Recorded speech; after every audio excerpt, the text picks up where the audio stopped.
잘 쓰여진 소설을 보게 되면 이제 사건이 진행되어 갈수록 흥미나 긴장이 더해가고 궁금증이 이렇게 증폭되어 가는 것을 종종 봅니다. 이것은 이제 잘 만들어진 한 편의 영화나 드라마의 경우도 마찬가지죠.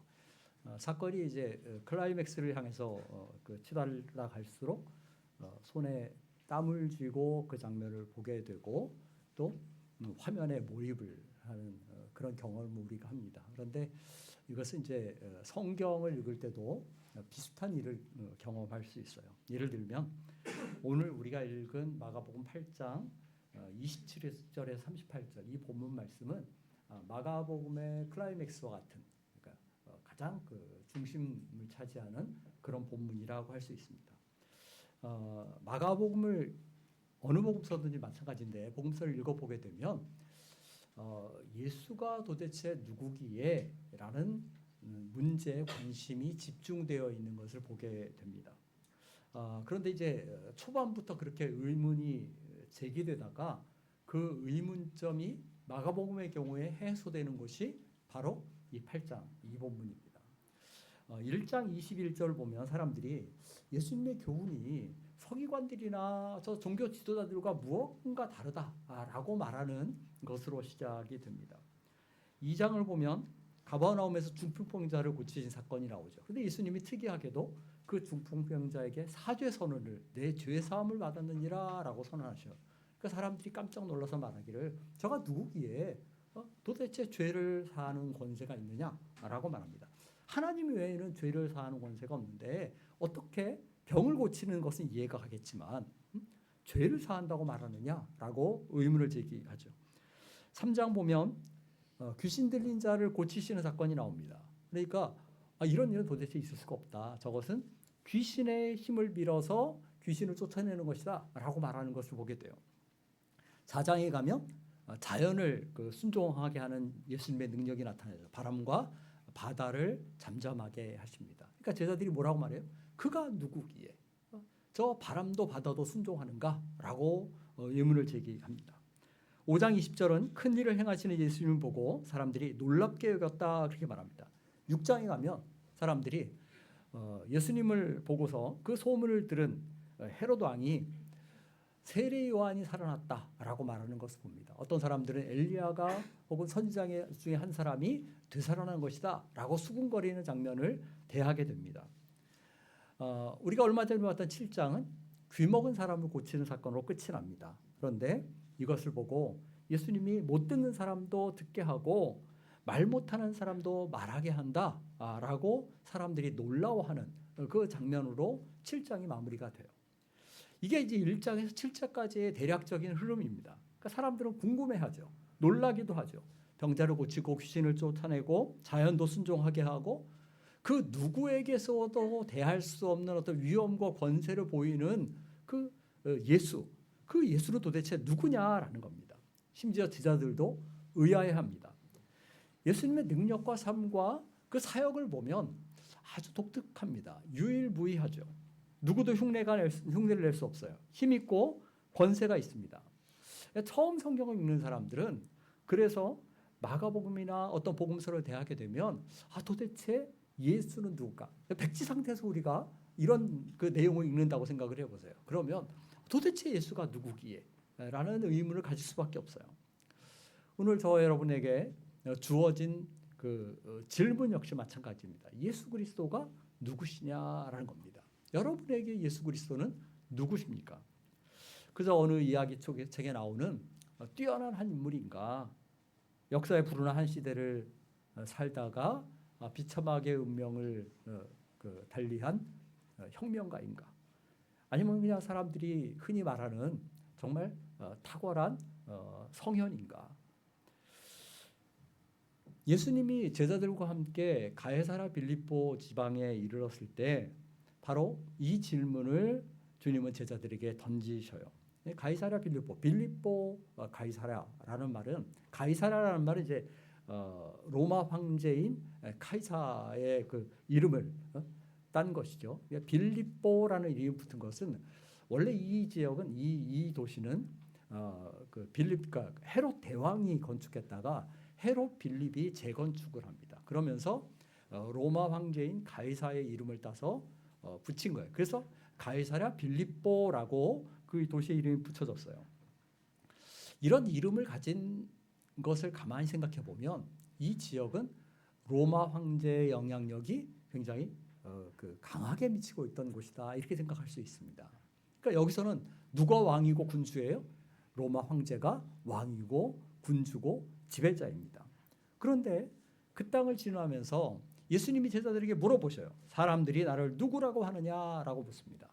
제자들이 답하기를 세례 요한이나 엘리야나 선지자 중에 하나가 살아났다고 그렇게 말합니다라고 얘기해요. 그러자 예수님이 연이어서 묻기를 너희는 나를 누구라고 하느냐 다시 물으십니다. 그때 베드로가 제자들을 대표해서 대답하기를 주는 그리스도시니다라고 말합니다. 그리스도라는 말이 무슨 말입니까? 헬라어로 크리스토스. 그러니까 우리말 성경의 번역이 원어 제가 자주 얘기하지만 원어의 발음에 가까워요. 예수 원래는 헬라어로는 예수스 이렇게 되거든요. 그러니까 영어는 저도 영문화 그랬지만 영어는 발음을 다 꼬아놨어요. 근데 우리말 성경의 발음이 오히려 원어에 읽기에 더 정확한 가까운 발음이에요. 크리스토스, 그리스도라는 말이 무슨 말입니까? 히브리어로 말하면 메시아라는 말이에요. 그러니까 히브리어로는 메시아고 헬라어, 그리스어로는 크리스토스예요. 이 말은 다 기름 부음 받은 사람을 뜻하는 말이에요.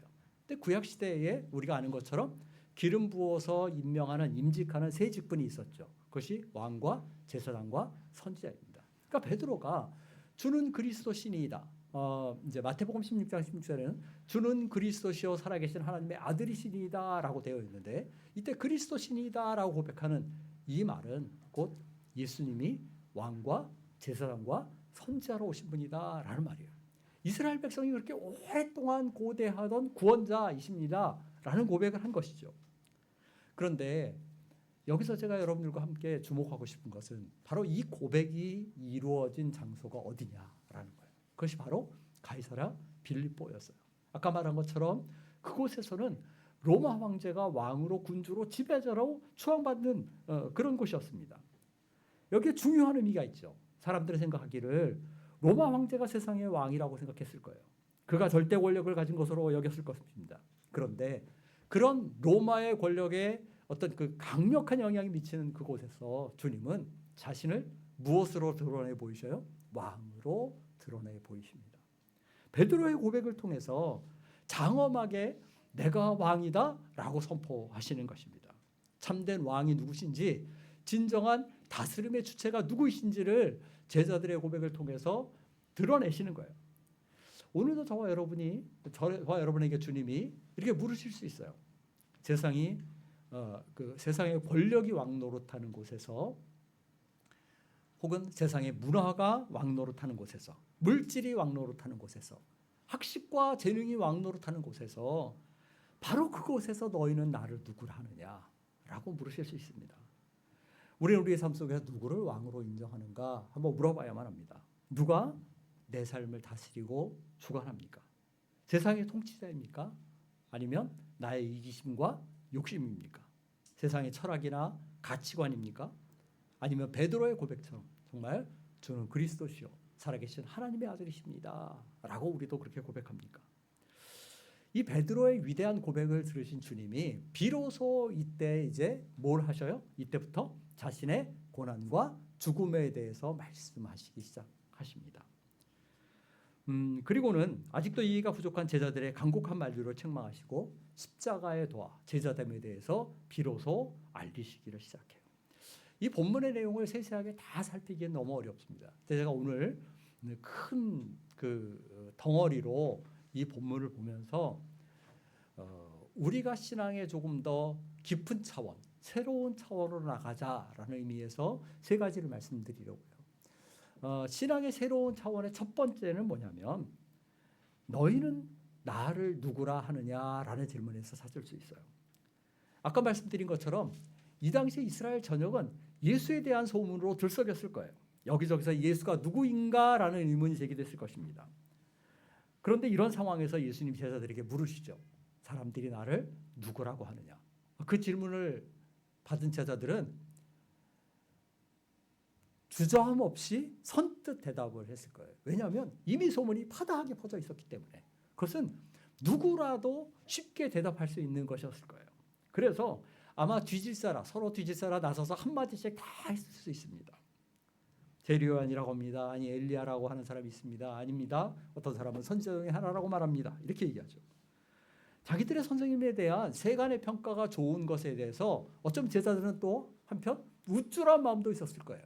그래서 서로 나서서 한마디씩 다 했을 것입니다. 근데 예수님의 질문은 거기에 멈추지 않죠. 다음 질문은 제자들을 당황하게 했을 거예요. 너희는 나를 누구라고 하느냐. 아마도 이 정황을 가만히 보면 누구도 선뜻 대답하지 못했던 것 같아요. 머뭇거리며 뒤로 빠지는 사람도 있었을 것입니다. 어쩌면 수업 시간에 아주 어려운 질문을 받고 당혹감을 느낀 학생 같은 마음을 가졌을 수도 있어요. 그런데 그때 모두 쭈뼛거리고 있는데 그때 베드로가 나서서 한마디를 합니다. 주는 그리스도십니다. 이 장면을 잘 보세요. 예수님의 관심은 세상이 나에 대해서 무엇라 하느냐 거기에 있지 않았어요. 사람들이 자신에 대해서 무엇라 하느냐 거기에 주님의 관심이 있지 않습니다. 그것은 주님이 누구보다 잘 알고 계셨어요.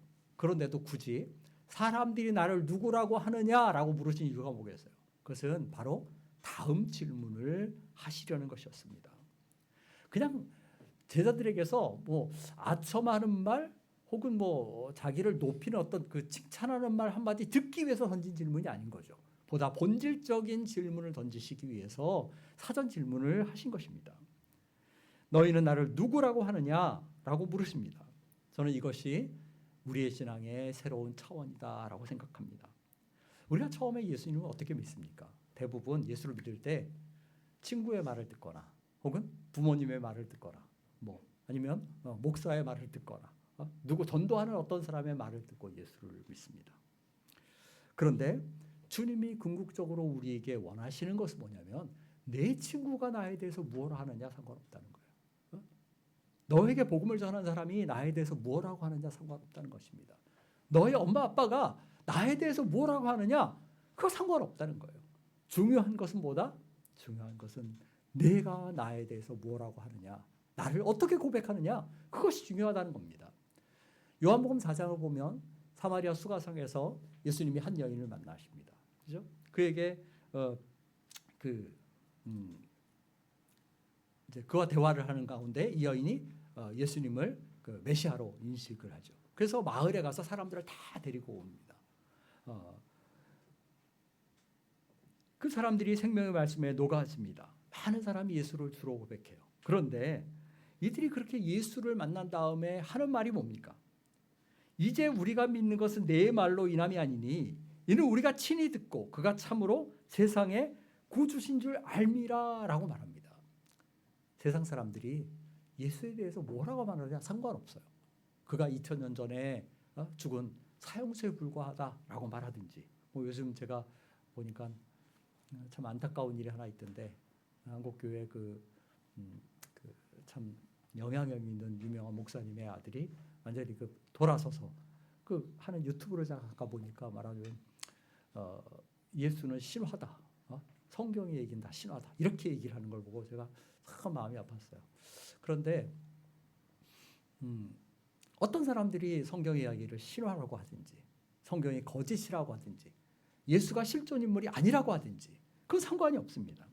어쩌면 여러분의 어머니나 할머니나 목사나 혹은 친구가 예수님에 대해서 무엇라고 말하느냐 그것은 본질적으로 상관이 없어요. 가장 중요한 것은 뭐냐면 내가 예수를 무엇라고 고백하느냐 하는 것입니다. 저는 이제는 누구의 말 때문에 믿는 신앙에서 한 걸음 더 나아가야 한다라고 생각을 합니다. 아직도 부모님 때문에, 목사 때문에, 친구 때문에 아니면 누구 때문에 믿고 있느냐 거기서 벗어나서 우리의 신앙이 한 단계 더 깊은 차원으로 나아가야 돼요. 너는 나를 누구라 하느냐라고 주님이 물으셔요. 구원의 문제는 철저하게 주님과 나와의 관계의 문제입니다. 부모의 신앙이 나를 구원하지 못합니다. 목회자의 신앙이 나를 구원하지 못해요. 가끔가다 제가 좀 그 의문을 갖는 건 뭐냐? 한국교회 신자들은 이렇게 얘기합니다. 물론 목사님 자랑하면 좋겠죠. 한누리 교회 식구들도 나가서 제 자랑을 할지는 모르겠지만 그런데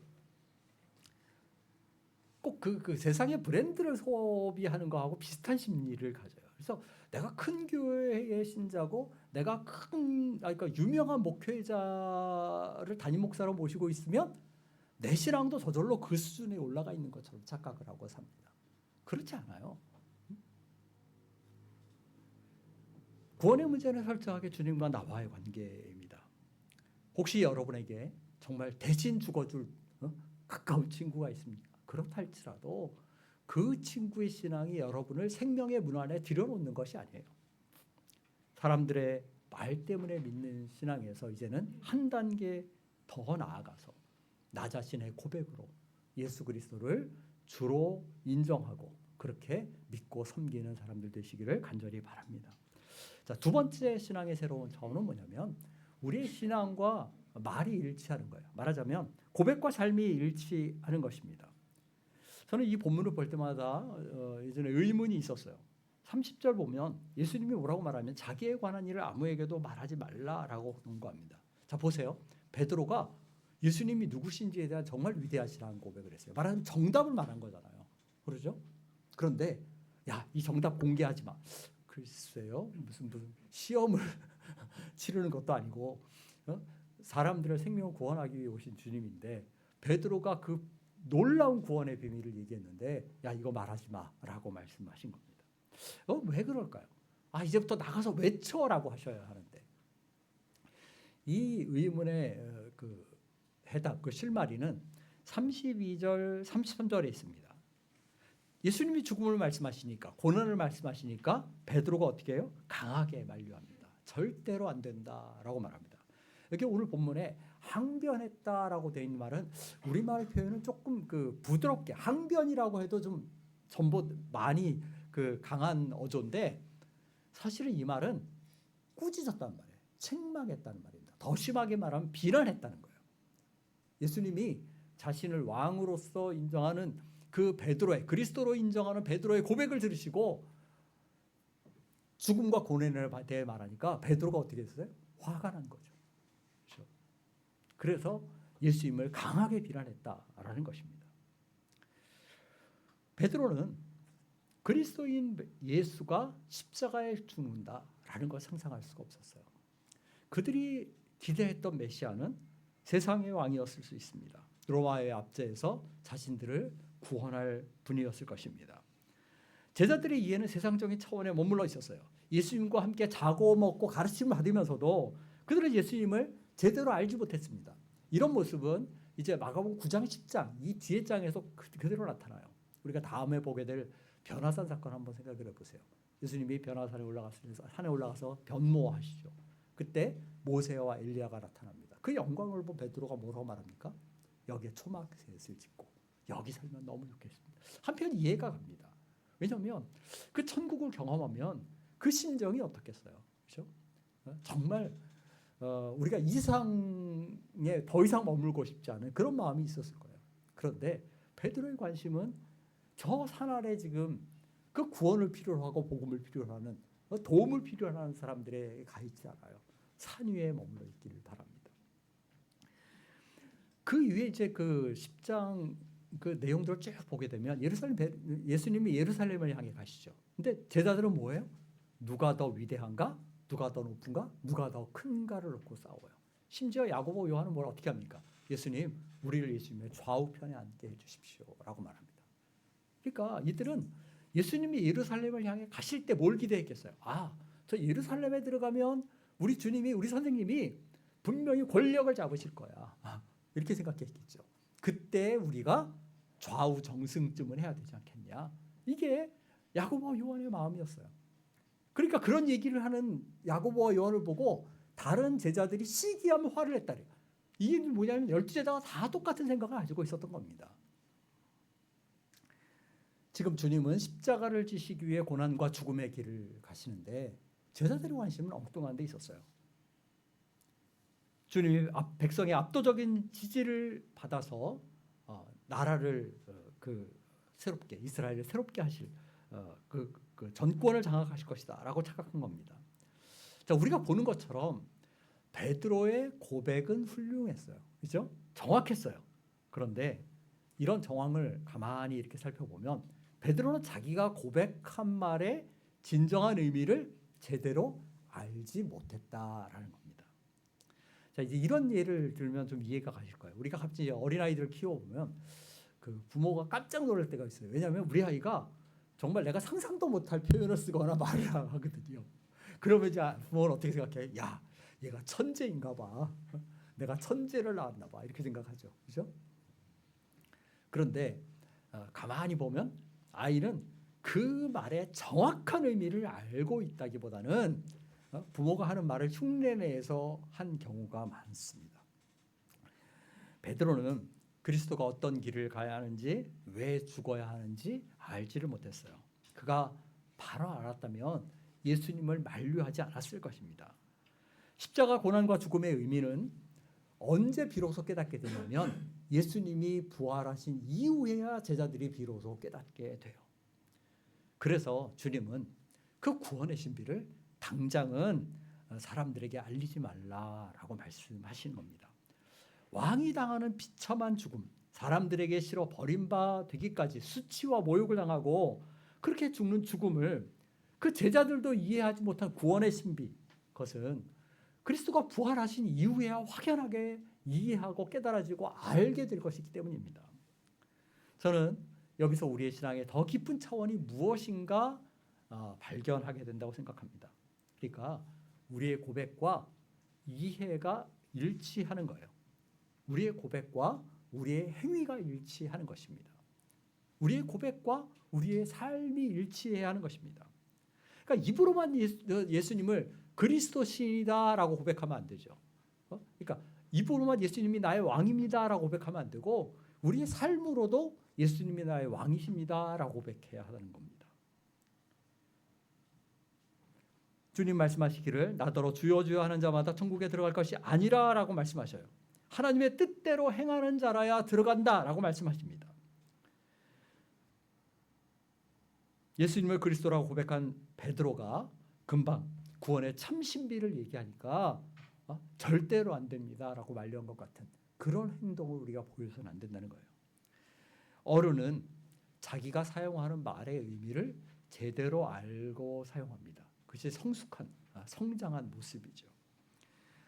그리스도인도 마찬가지예요. 내가 신앙을 고백하면 그 고백하는 내용이 무엇인지 그것을 올바로 이해하고 그것이 삶 속에서 그대로 나타나야만 합니다. 저는 우리 한누리 가족들이 이런 신앙의 더 깊은 차원으로 나아가시기를 바랍니다. 우리가 고백하는 바와 이해하는 것, 우리가 고백하는 바와 우리의 삶이 일치하는 신앙인들이 되시기를 간절히 바랍니다. 마지막으로 세 번째, 신앙의 그 새로운 차원의 세 번째는 십자가를 지는 삶이에요. 이것은 이제 바른 이해에서 예수님에 대한 복음에 대한 진리에 대한 바른 이해에서 비롯되죠. 아까 말한 것처럼 제자들의 잘못된 이해는 어쩌면 화려한 왕궁이나 풍요한 삶이나 어떤 권력이나 거기에 있었을 수 있어요. 그런데 안타깝게도 오늘날 예수를 믿는 많은 사람들의 관심도 마찬가지라는 것입니다. 사람들은 세상의 근심과 걱정과 어려움을 안고 하나님 앞에 나와요. 질병의 문제를 해결받기를 원하고 옵니다. 또 자녀 문제로 고민하고 있다가 나오기도 합니다. 남편과 아내와의 관계 문제 때문에 주님을 찾는 사람도 있어요. 사업의 실패로 인한 깊은 좌절 가운데 예수님 앞에 나오는 사람도 있습니다. 한마디로 많은 경우 우리가 예수님 앞에 나오는 것은 세상 문제 해결 때문인 경우가 많아요. 그것도 세상적인 안락함과 편안함과 부여와 출세와 잘 되는 것, 건강을 바라고 나오는 경우가 많다는 겁니다. 그런데 그런 우리에게, 제자들에게 주님이 하신 말씀이 뭡니까? 십자가를 져야 한다라는 거예요. 예수를 따르려는 사람은, 예수를 주로 고백하는 사람은, 예수를 왕으로 모시고 살려는 사람은 누구든지 예수님처럼 십자가를 져야 한다는 것입니다. 고난의 길을 가야 한다고 말해요. 왜 그러냐? 이 세상에서 잃어버림이 오히려 내세에서 더 풍성함과 부요함을 우리에게 가져다 준다라는 거예요. 35절을 이렇게 말합니다. 누구든지 자기 목숨을 구원하고자 하면 잃을 것이요 누구든지 나와 복음을 위하여 자기 목숨을 잃으면 구원하리라 라고 말해요. 그러니까 죽어야 사는 것이 구원의 신비예요. 잃어야 얻는 것이 기독교 신앙의 신비입니다. 낮아져야 높아지는 것, 밀알이 땅에 떨어져 죽어야 많은 열매를 맺는 것, 그것이 기독교 신앙이 가진 신비예요. 앞서가신 예수님이 그렇게 사셨죠. 부활하신 주님을 만난 제자들이 그렇게 살았죠. 또 우리 믿음의 선진들이 다 그렇게 살았습니다.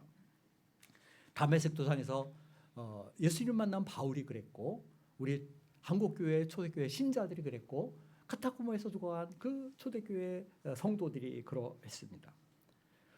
주님은 오늘도 저와 여러분에게 십자가를 지라라고 말씀하셔요. 단순히 치유나 물질의 축복이나 세상의 잘됨이나 권세를 추구하는 데 이제는 한 걸음 더 나아가야 되지 않겠냐는 거예요.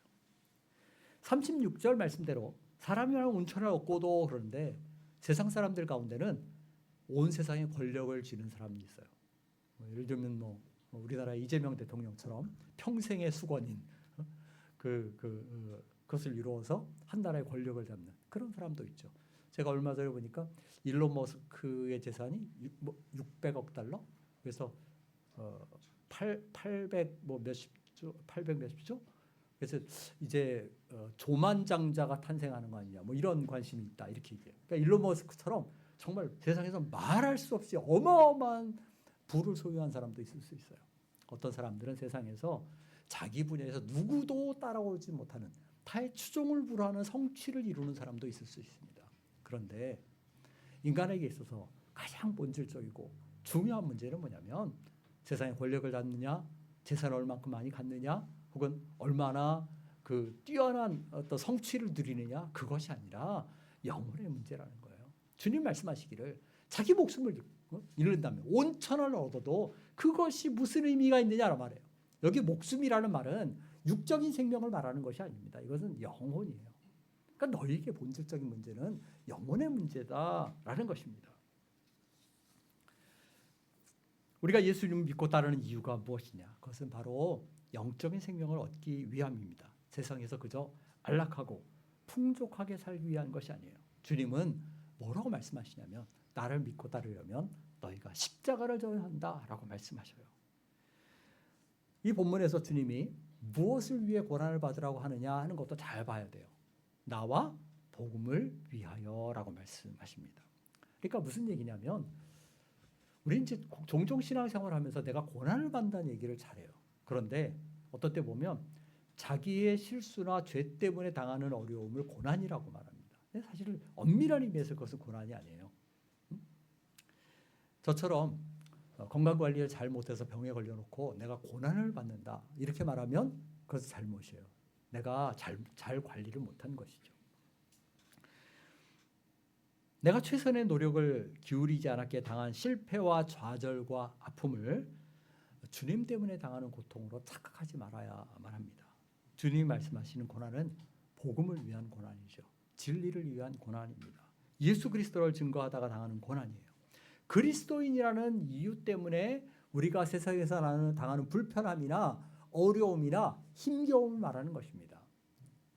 정말 세상에서 빛으로 소금으로 살려고 분투하다가 그렇게 당하는 핍박, 그것이 고난인 거예요. 저는 우리의 신앙의 출발점을 한번 생각해보고 현재의 모습을 한번 생각해보면 좋겠어요. 어떤 분들은 불치의 병 때문에 예수님을 만나는 사람이 있습니다. 어떤 사람은 아까 말한 것처럼 삶의 고뇌와 슬픔 때문에, 사업의 실패와 좌절 때문에, 관계의 어려움 때문에 교회를 찾고 그래서 신앙생활을 시작하는 사람들이 있어요. 주님이 그런 일들을 통해 우리를 교회로 이끄실 수도 있어요. 심지어 요즘은 그런 일 없지만 저희 중고등학교 때는 이제 이성교제가 허용이 안 됐으니까 어디 가면 자유롭게 여학생, 남학생 만나요? 교회 가면. 그래서 교회로 오는 친구들도 있었어요. 또 심지어 그때는 이제 문화적인 것이 그렇게 그 세상에 어떤 문화적인 것이 앞서가 있지 않을 때잖아요. 교회야말로 가장 그 앞서가는 문화를 경험할 수 있는 곳이죠. 그러면 음악도 있고 연극도 하죠. 그다음 무슨 어떤 체육대회 같은 운동회도 하죠. 이런 하여튼 여러 가지 프로그램들이 교회에 있었어요. 그러니까 정말 노래하는 게 좋아서 교회를 나온 친구도 있습니다. 그런데 처음 출발은 그렇게 했다 할지라도 거기에 머물러 있으면 안 되겠다는 거예요. 이제는 예수 그리스도를 우리가 알았다면 조금 더 깊은 신앙의 차원으로 나아가야만 합니다. 그러니까 주님 앞에 십자가를 내려놓기만 하는 그 수준에 머물지 말고 이제는 내가 십자가를 지는 대로 가야만 합니다. 주께서 우리에게 이렇게 말씀하셔요. 나가와 복음을 위하여 고난을 받으라. 십자가를 지고 나를 좇으라 라고 하십니다. 오늘 우리는 신앙의 새로운 차원으로 더 깊은 단계로 우리를 부르시는 주님의 부르심과 요구 앞에 서 있습니다. 왕 되신 주님이 저와 여러분에게 물으시죠. 너는 나를 누구라고 하느냐? 예수 그리스도와의 개인적인 만남과 고백을 요구하십니다. 그리고 그 고백과 이해가 우리의 삶과 행위와 일치하기를 바라셔요. 그리고 더 나아가 예수님처럼 십자가를 지고 따르는 그 희생과 섬김 그 길을 가기를 우리에게 요구하십니다. 날마다 더 깊은 교제 가운데 주님과 교제함 가운데 신앙의 더 깊은 성숙을 이루어가는 우리 한누리 가족들 되시기를 간절히 바랍니다. 찬양하겠습니다. 367